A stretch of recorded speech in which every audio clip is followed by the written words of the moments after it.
Augustine was a Christian philosopher who lived in the 4th and 5th century AD on the fringes of the rapidly declining Roman Empire in the North African town of Hippo. He served as bishop for 35 years, proving popular and inspirational to his largely uneducated and poor congregation.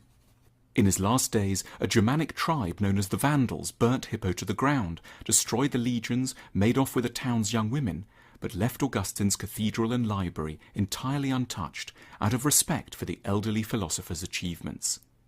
He matters to us non-Christians today because of what he criticized about Rome, its values and its outlook, and because Rome has so many things in common with the modern West, especially the United States. The Romans believed in two things in particular. 1. Earthly happiness. They were on the whole an optimistic lot. The builders of the Pont du Gard and the Colosseum had faith in technology, in the power of humans to master themselves, and in their ability to control nature and plot for their own happiness and satisfaction.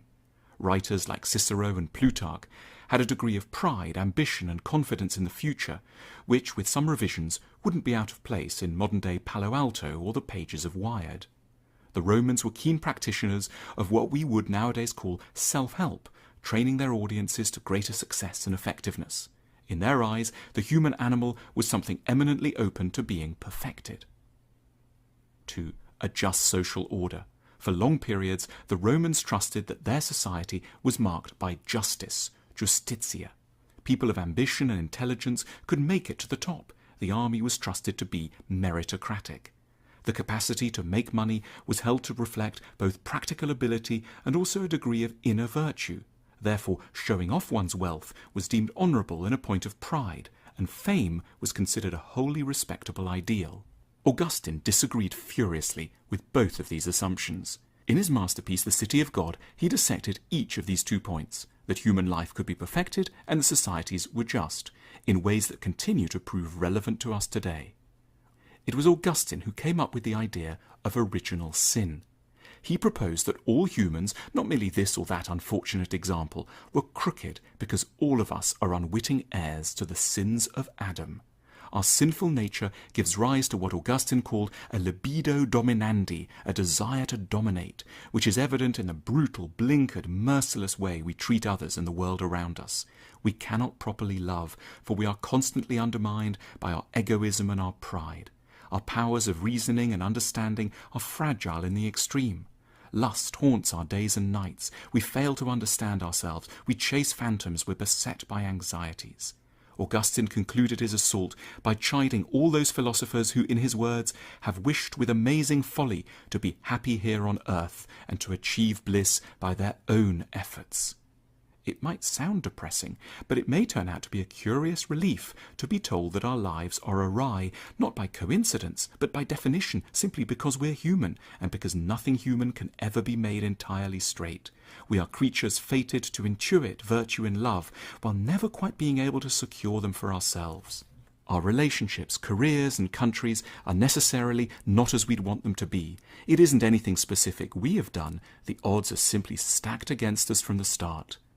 Augustinian pessimism takes off some of the pressure we might feel when we slowly come to terms with the imperfect nature of pretty much everything we do and are.